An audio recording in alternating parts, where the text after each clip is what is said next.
Bien bonjour, c'est Elodie du Fil du Bonheur. Voici mon 21e podcast. Nous sommes le 15 septembre 2020. J'espère que vous allez bien, que vous avez passé une bonne semaine. Moi j'ai eu un petit souci avec mon traitement, donc du coup je suis un peu fracas depuis le week-end dernier. Donc j'espère que ça va aller et pas trop se ressentir dans ce podcast. Je vous montre ma nouvelle paire de boucles d'oreilles de chez Zoltan. C'est un cœur anatomique. Elle a sorti ça la semaine dernière, je crois en début de semaine. J'ai sauté dessus parce que comme ma grande passion en ce moment c'est les cœurs anatomiques et que j'arrivais pas à trouver de boucle qui me plaisait. Là elle avait mis comme quoi elle allait la sortir et du coup j'ai guetté sa vente sur Etsy. Et donc voilà, je suis super contente. Alors, qu'est-ce qu'on va parler? Alors, en projet fini, j'ai fini le Hérald, celui-là qui était dans les roses et verts.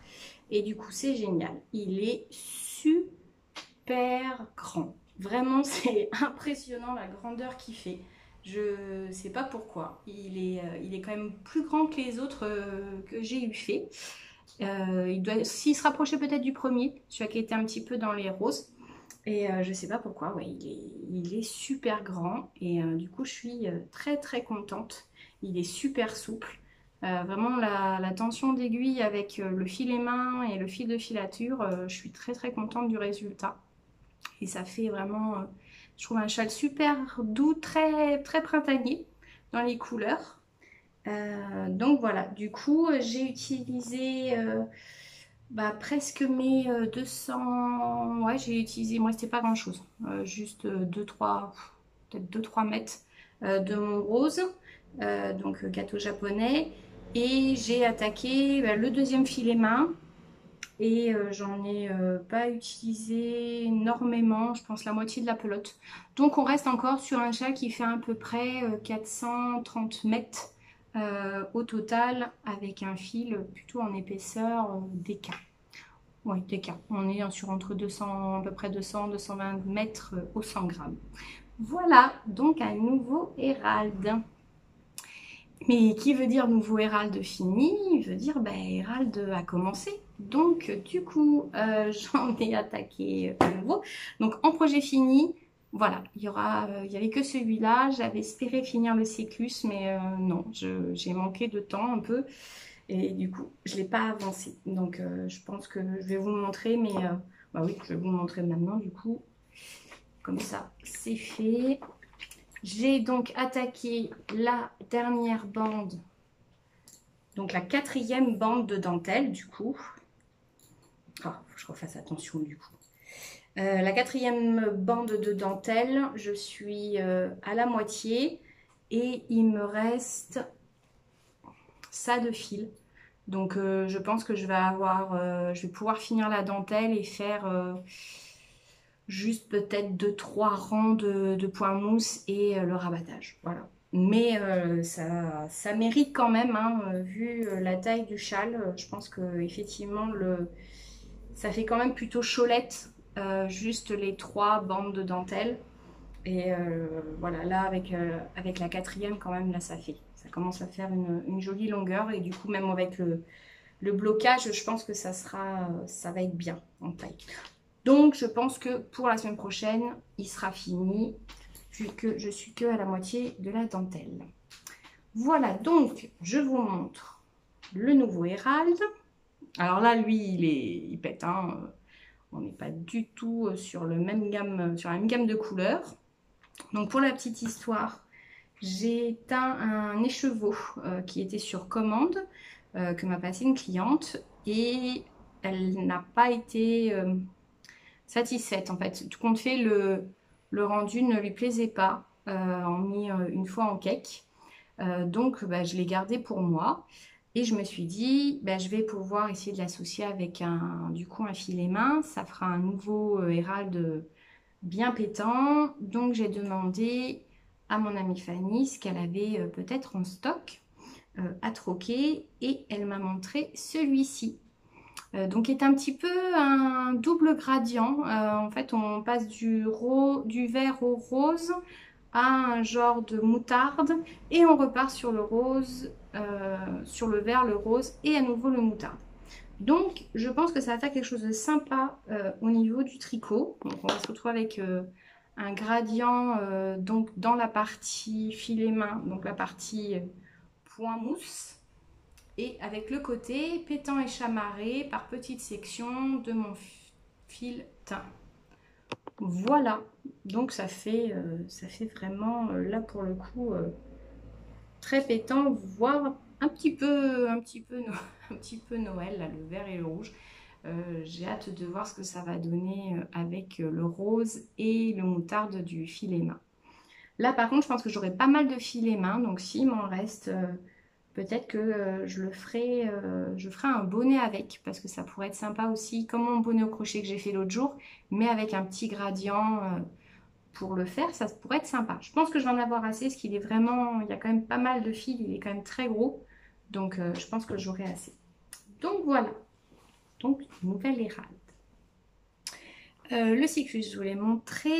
J'ai aussi bien avancé mon étole bleue, ma commande pour le mariage. Donc voilà, elle avance bien. Je suis à bien plus de la moitié. Je suis à peu près à 60, environ 60 cm sur les 110 que je dois faire au total. Donc du coup, il est bien pratique à emmener quand on est avec les copines. On ne se prend pas la tête, c'est du jersey tout simple. Donc c'est très très pratique à promener. Voilà, et du coup, j'ai quand même commencé le Forest Grove parce que le Forest Grove se commence en rond. Et moi, commencer en rond, c'est compliqué parce que du coup, il faut utiliser des aiguilles double pointe. Et là, moi, au niveau physique, c'est compliqué. Donc, j'ai eu la chance d'avoir mon amie Lil Apple qui est venue le week-end dernier.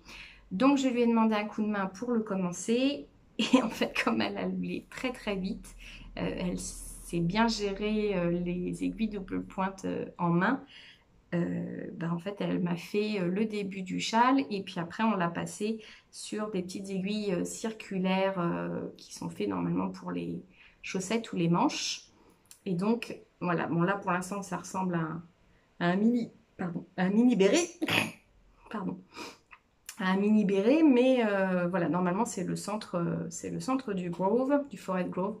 Et alors là, les couleurs sont vraiment quand même très, très belles. Non, j'arrive pas à avoir le focus le téléphone ne fait pas le focus. Mais voilà, donc du coup, oui, ici c'est peut-être un peu mieux. Donc voilà, je suis très contente du résultat. Ça fait vraiment centre du tronc. Donc c'est très très sympa. Là, je me suis dit que j'allais continuer avec mes petites aiguilles jusqu'à arriver à un peu plus de 100. Je crois que la prochaine étape, là je suis à 96 mailles, la prochaine étape est à 120. Au moment des 120, je changerai de câble et j'agrandirai. Et puis je vais faire comme ça pour arriver jusqu'aux aiguilles en 80 cm de câble. Mais voilà, et le fil est vraiment super agréable. Hein. C'est le fil, je vous disais, le Riverside avec du cachemire. Je crois que je ne me suis pas trompée. Oui, c'est ça, cachemire, merino superwash, cachemire nylon. Donc, un pur bonheur à travailler. Et alors, la chose très drôle de façon de parler, de ce design, c'est qu'on tricote 2 rangs en filet double. Donc, on tricote 2 fils en même temps et 2 rangs en fil simple. Donc, je trouve que c'est très très original comme construction de châle, même construction de modèle. Pour l'instant, je ne me rends pas bien compte de ce que ça va donner en fait le fait d'alterner ces 2 rangs. Donc voilà, ça va être la surprise. Pour l'instant, je ne me rends pas bien compte. C'est assez étrange, ça fait un peu texturé quand même en main, parce qu'on sent bien qu'il y a des endroits c'est plus épais que d'autres. Mais voilà, je ne sais pas pour l'instant voilà, s'il va y avoir une utilité ou un visuel différent du fait que l'on travaille comme ça. Donc c'est pour ça qu'en fait je trouvais qu'il était conseillé de tricoter en 4,5. Je trouvais ça très déjaugé par rapport au fil simple en fingering, parce qu'on est plutôt sur du 3, 3,5. Et en fait je comprends mieux, c'est parce qu'on tricote à un moment donné du coup en épaisseur d'écart. Donc là moi je tricote avec ma taille d'aiguille de 5,5 et le résultat reste souple, donc je suis super contente. Et donc là, j'ai commencé à faire les petits trous-trous. Ouais, on voit les petits trous-trous. Donc voilà. J'ai juste fait ça. Je n'avancerai pas plus parce que normalement, je le commençais avec mon amie Fanny. Il fait beau. Mais voilà, elle avait d'autres ouvrages à faire. Et puis, je lui ai demandé de tester un modèle. Donc, du coup, elle n'a pas commencé. Elle finira d'autres choses avant. Moi, je pense que ça sera pareil pour mon cas. Je vais essayer de finir le cyclus pour la semaine prochaine. Et comme ça, je pourrai plus me mettre sur le Forest Grove qui, pour l'instant, les explications sont faciles à comprendre. Donc, à part la complexité, mais bon, c'est pour moi du centre. Pour l'instant, c'est plutôt bien expliqué. Voilà. En futur projet. Alors, du coup, avec mon ami il Apple, on regardait un peu mes laines dans mon stash et je lui montrais ces écheveaux que j'avais achetés aux laines de Joa. C'était à Felletin l'année dernière. J'avais acheté déjà un écheveau comme ça, je crois que c'était l'année d'avant ou sur un autre salon où j'avais fait un col. J'avais trouvé le fil vraiment très agréable à tricoter, donc j'en ai racheté deux autres. Oui, voilà, j'en ai acheté deux une fois. Là, j'en ai racheté deux pour compléter. Donc voilà, avec celui-ci qui tire plus sur le bleu et le violet. Mais c'est du 140 mètres au 100 grammes. Du coup, je me suis dit, je ne sais pas avec quoi l'associer. Donc j'en parlais avec Anna. Et on regarde dans mes autres stages, j'avais mis 4 écheveaux de côté comme ça dans un coin en me disant bah tiens ça peut me faire une quantité pull. Et elle me dit ah mais regarde ça serait pas mal, tout simplement parce que les fils c'est un single aussi qui a exactement le même visuel de brin. Donc voilà, il est en fait en un seul brin très gonflant. Et du coup, celui des laines de Joa, c'est pareil. Il a aussi un seul brin et très gonflant. Et donc, comme il y a en plus des petites touches de rose dans ce bleu, bah c'est pas mal, hein, ça le fait pas mal du tout. Par contre, ceux-là, alors eux, c'est la marque Fox Trail Fiber Arts, teinture artisanale faite au Canada. C'est un fil que, en fait, j'avais récupéré d'un des stages à elle. Donc, il y a 200 mètres au 115 grammes. Donc, c'est-à-dire qu'on est à peu près à 170 mètres au 100 grammes. Donc, on se rapproche des fils que j'ai des laines de Joa. Donc, j'en ai, ça me fait 5 écheveaux. Donc, ça me fait une quantité pull. Mais là, on est bien. On a notre quantité pull. Par contre, du coup, alors, juste pour info, là, on est en Merino Superwash. Et les laines de Joa, c'est 40% alpaga, 40% Merino et 20% de soie. Donc j'ai la laine. Je suis allée voir sur mon ami Ravelry qu'est-ce qu'il pouvait me proposer pour associer donc ces deux fils. Où j'ai 860 mètres. Donc, j'ai tapé l'épaisseur de fil pour faire un pull et je suis tombée sur ce modèle de Drops qui est voilà, relativement simple. C'est l'encolure qui m'a bien plu. Elle est un petit peu originale avec on dirait une bande centrale avec des augmentations sur les côtés. Je l'ai vu tricoter de d'autres façons par des tricoteuses dans la partie projet. Et je trouve ça très très sympa. Il a un joli porté. Il est un petit peu évasé au niveau des hanches, alors pas beaucoup, mais voilà, il est un petit peu large, donc ça c'est bien. Les manches sont larges aussi. J'ai regardé, je dois avoir pile le métrage qu'il faut. Voilà, ça me fait un nouveau projet à faire. Donc moi je le ferai en XL, je crois, par rapport à mon tour de poitrine. Et je me dis que je pourrais partir sur, comme il y a quand même une légère différence dans mes fils, partir sur celui-ci pour faire le haut. Et après, alterner en rayures avec ces deux-là. Et je pense que bah, ça me fera les rayures pour le reste du corps. En fait, après le dessin de l'encolure.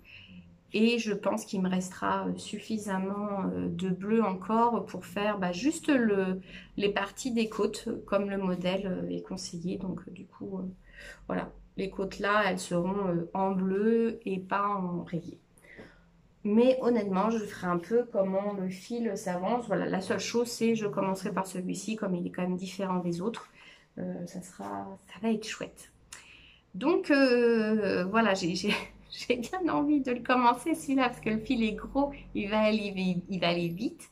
Mais non, pas de suite.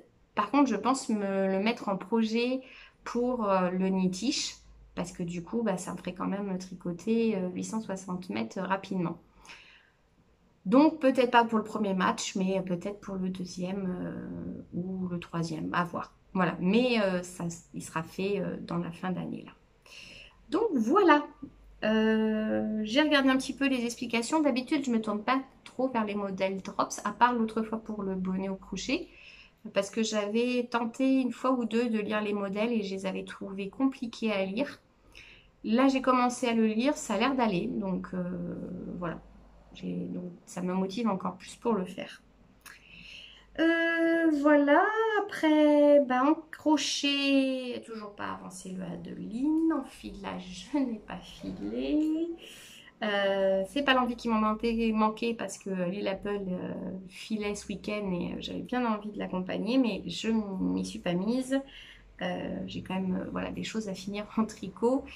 J'espère avoir un peu plus de temps de filage peut-être bah, pour le mini bootcamp.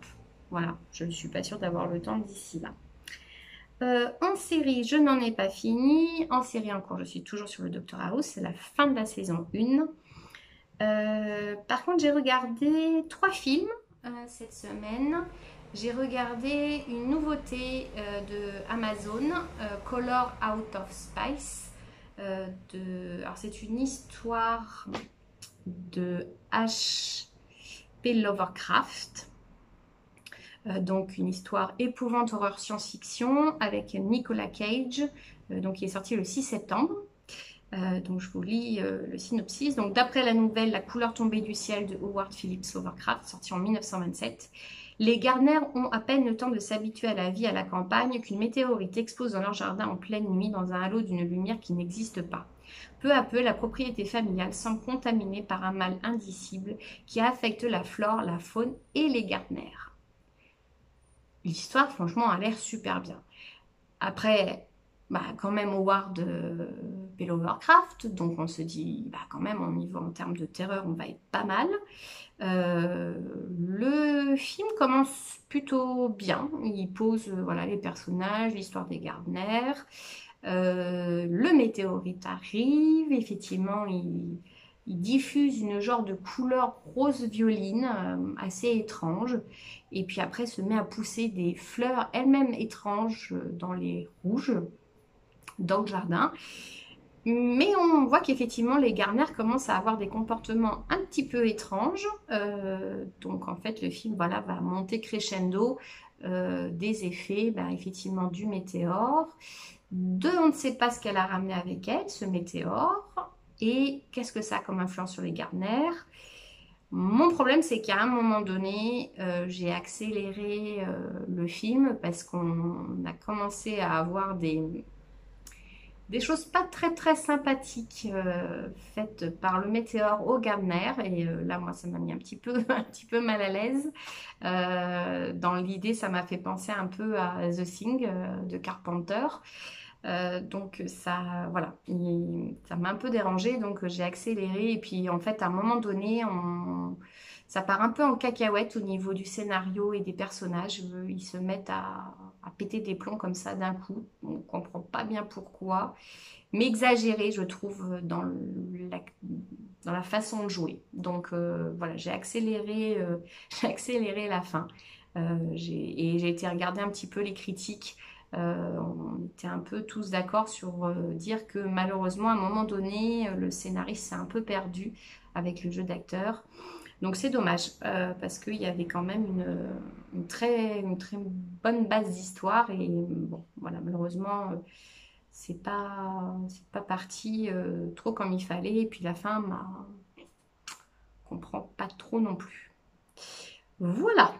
J'ai regardé après Fantôme. Je crois que je l'avais jamais vu. C'est un film avec Ed Harris et David Duchovny, donc Mulder, de X-Files, sorti en 2013, aventure thriller. Synopsis: le capitaine d'un sous-marin soviétique doit quitter sa famille pour mener une mission des plus mystérieuses qui déterminera le sort prochain du monde. Alors là, ça me fait rire. Alors du coup, ça m'a fait penser à des films qui étaient sortis dans le monde des sous-marins dans les années 90, je pense. Donc moi, j'aime bien un peu cette ambiance, voilà, dans du sous-marin. On est en endroit clos, on ne peut pas en sortir, on est avec un équipage. Il y a quand même toujours un peu de la psychologie, comment gérer l'équipage, comment le capitaine s'en occupe. Là, ce que je trouve drôle, donc, c'est qu'on est en Union soviétique. Donc, du coup, on a Ed Harris et Duchovny qui jouent donc pas des Américains. Donc, je trouvais ça drôle. Mais ça reste, alors c'est pas un film extraordinaire, mais il reste sympa à regarder entre effectivement le rapport de Ed Harris et le personnage de David Duchovny, pardon, qui est plutôt, on va dire entre guillemets, le méchant du film. Et donc toujours avec ces raisons politiques entre l'Union soviétique, les Américains, les Chinois, voilà, au sein clos d'un sous-marin. Donc voilà, petit film, hein, il n'est pas très très long, il dure 1 minute 38, mais voilà, sympa à regarder, si en plus on aime bien voilà, les films dans les sous-marins, en huis clos, c'est sympathique. J'ai passé quand même un bon moment. Après, j'ai regardé, ça faisait un petit moment que je voulais le voir, puis là, ça a été l'occasion. Destination Wedding en anglais. Autrement, c'est Destination Mariage et plus si affinité en français, avec Keanu Reeves et Winona Ryder. C'est un film de 2019, donc là, je l'ai regardé sur Amazon. Fantôme, c'était sur Netflix en nouveauté. Donc, je vous lis le synopsis. L'histoire de deux invités à un mariage développant malgré eux une attraction mutuelle. Alors j'ai ri avec ce film. C'est pas souvent que je rigole toute seule dans mon canapé, mais là, ce fut le cas à plusieurs reprises. C'est vraiment deux personnages un peu détestables, cyniques, qui sont assez blasés de la vie. Alors surtout Keanu Reeves qui, lui, considère que il se retire le plus possible du monde des interactions, il fait son travail, voilà, mais pas de relation amoureuse. Et Winona Ryder qui, pareil, est un peu rentre dedans, mais qui a envie quand même d'avoir des relations amoureuses. Et ce qui est drôle, c'est qu'en fait, le film commence comme ça, on est dans un aéroport, arrive Winona Ryder, on la voit, elle est là, Keanu Reeves arrive, puis qui essaye de se glisser entre les passagers pour aller vers l'avant de la queue. Et il tape la discute avec Winona Ryder, et vu son attitude, en fait, voilà, elle le trouve détestable. Mais en fait, ils se rendent compte dans l'avion qu'ils vont au même endroit pour la même chose, un mariage. Elle, en fait, c'est parce que le marié l'a invitée, mais ça fait 6 ans, en fait, il y a 6 ans, ils étaient fiancés et il l'a quitté. Et lui, en fait, est le demi-frère du marié. Donc du coup désespérés parce qu'en fait ils se rendent compte qu'ils sont toujours l'un à côté de l'autre au mariage, à la même table, la chambre l'une à côté de l'autre, même pendant le mariage aussi ils sont assis l'un à côté de l'autre et désespérés l'un et l'autre, pas forcément pour les mêmes raisons, mais alors on se retrouve, on voit d'autres acteurs, hein, mais le film est vraiment tourné autour d'eux deux. Et alors, on se retrouve avec des dialogues franchement excellents. Ils sont acides autant l'un que l'autre. Ils se détestent donc au début du film. Ils s'envoient des vacheries à la gueule. Ils envoient des vacheries au monde entier. Ben oui, ils considèrent qu'ils ne peuvent pas du tout s'entendre, mais en fait, ils passent quand même le plus clair de leur temps ensemble. Donc voilà, il dure juste 1h26, mais si vous avez envie de rire sur les échanges, sur le dialogue, c'est vraiment excellent. Moi, j'ai beaucoup, beaucoup ri. Voilà. On passait à la section podcast. Alors en podcast, j'ai regardé le dernier de Tricostérone. Moi, j'ai été impressionnée par la couverture qu'il a fait au crochet. Elle est immense, impressionnant le travail. Il nous montre aussi son avancée au crochet tunisien avec un fil où ça rend super bien, c'est super joli. Et il nous parle aussi d'un swap qu'il commence à organiser parce que je crois il allait dire qu'il allait faire une petite vidéo pour présenter le swap. Et en fait, je crois qu'elle est sortie hier ou il y a 2 jours, donc je n'ai pas encore eu le temps de la regarder. Mais du coup, il a fait une petite vidéo pour expliquer son swap qu'il organise donc cette année. Donc voilà, je vous conseille à aller voir. J'irai voir la vidéo du swap et je vous en parlerai la semaine prochaine. Autrement, j'ai regardé, pareil, la dernière vidéo de Hawkhill. Et alors là, c'était super chou, c'était l'épisode 20 qu'il a fait avec sa maman. Et alors là, j'ai trouvé que c'était un podcast super adorable. Elle est trop mignonne, elle est impressionnante dans ce qu'elle fait au tricot. Elle travaille aussi de très jolies laines. Donc ça fait vraiment un duo super adorable à regarder. C'était très très sympa.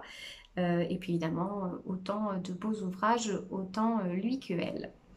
Et en nouveauté, par contre, j'ai été voir les délires de Nono. J'étais tombée sur son profil Instagram, je sais plus comment. Je suis allée voir du coup sa dernière vidéo. Alors déjà, j'ai adoré le fond. Elle a des mangas, des figurines pop. Du coup, oui. Alors là, on continue à regarder. Je trouve sympa, elle présente autant des ouvrages au tricot qu'au crochet parce qu'elle a la philosophie d'avoir un ouvrage au crochet et un ouvrage au tricot en même temps. Donc du coup c'est super sympa. Et puis après sur son Instagram, elle parle aussi couture, cuisine, lecture. Donc voilà, une jolie découverte de podcast cette semaine. Donc voilà, pareil, je vous mettrai les petites infos, je vous invite à aller la voir.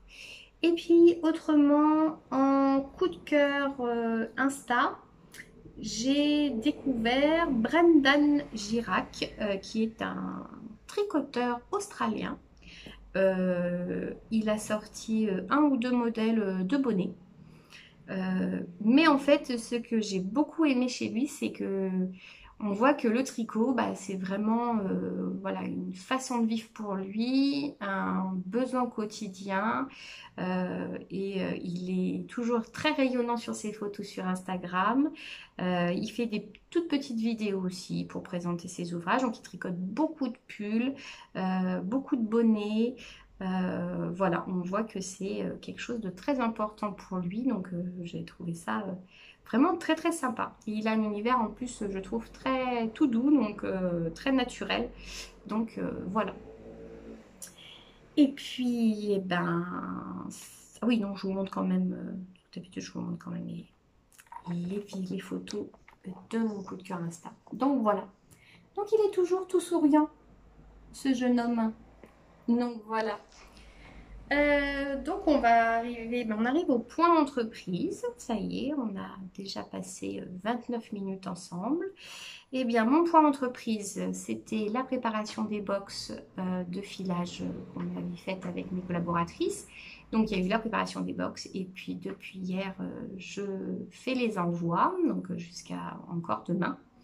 Je me fais des petits voyages jusqu'à la poste.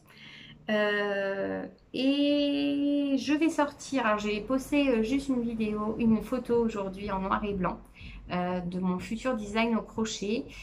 J'en parle juste vite fait. En fait, il sort dans le cadre du mini wool camp. donc de début octobre. Donc c'est une étole au crochet, donc c'est un MCAL avec un C. On le lancera en même temps que le mini bootcamp sur les réseaux sociaux. Là en ce moment il est en phase de test. Je pense que la semaine prochaine ou fin de semaine ou le début de semaine prochaine, je donnerai les infos aussi sur le Ravelry pour de ce que vous aurez besoin pour le commencer. Vous en saurez un petit peu plus. Voilà, j'espère que cela vous plaira. Je me suis beaucoup amusée à la concevoir. Il y a quelques petites originalités, donc voilà, j'espère que ça vous plaira. Et voilà, c'est fini. J'espère que vous avez passé un bon moment. N'hésitez pas à me poser des questions, à m'envoyer un petit message. Ça sera avec plaisir que j'y répondrai. Merci à vos joyeux retours sur le projet du Forest Grove. J'avais oublié d'en parler tout à l'heure. C'était super mignon. Donc voilà, vous allez suivre au quotidien, là, par semaine, je veux dire, l'avancée du châle. Voilà, je vous souhaite une bonne semaine. Prenez soin de vous, prenez soin de vos proches, faites-vous plaisir. Et puis je vous dis à la semaine prochaine. Bye bye!